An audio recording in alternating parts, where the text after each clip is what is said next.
ایک بار ایک تجارتی جہاز سمندر میں سفر کر رہا تھا، اس میں مختلف تاجروں کا سامان بھرا ہوا تھا۔ جب جہاز سمندر کے بیچوں بیچ پہنچا تو وزن کی زیادتی کے ڈگمگانے لگا۔ رئیسان جہاز نے مشورہ دیا کہ کچھ سامان سمندر میں پھینکنا پڑے گا تاکہ جہاز ہلکا ہو جائے۔ سب نے مشورہ کیا اور کہا کہ ایک نئے اور کمزور تاجر کا سارا سامان پھینک دیا جائے کیونکہ اس کا مال زیادہ تھا۔ جب اس تاجر نے اعتراض کیا تو سب اس پر چڑھ دوڑے، وہ بے چارہ تنہا تھا۔ سب نے مل کر نہ صرف اس کا سامان بلکہ اسے بھی سمندر میں پھینک دیا۔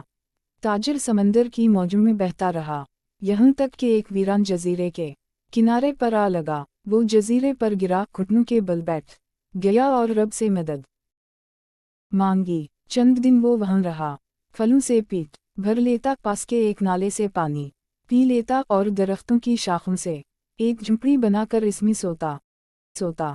ایک دن تیز ہوا آئی اور ساتھ ہی کہیں سے آگ کے کچھ شعلے آئے جنہوں نے اس کی جھونپڑی کو لپیٹ میں لے لیا۔ وہ بے بسی سے چیخا، یا اللہ! یہ آخری سہارا بھی چلا گیا۔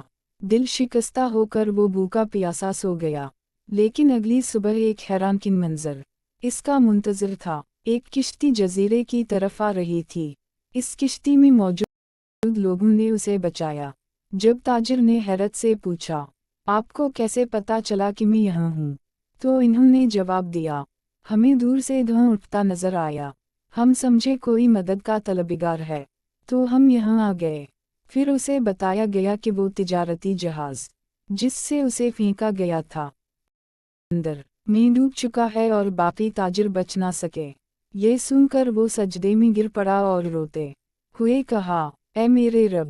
تیرا ہر فیصلہ سراپا خیر ہے، مجھے تیرے کاموں کی حکمت آج سمجھ آئی۔ پیغام حکایت: اگر حالات بگڑ جائیں تو اللہ کی رحمت سے مایوس نہ ہوں، وہ آگ جو تمہیں جلانے آئی تھی شاید تمہاری نجات کا ذریعہ بن جائے۔ شکریہ! ہمارے اردو سٹوریز بک چینل کو سبسکرائب کریں اور ویڈیو کو لائک کریں اور کامنٹ میں لکھیں کہ کیسی لگی ہماری کہانی۔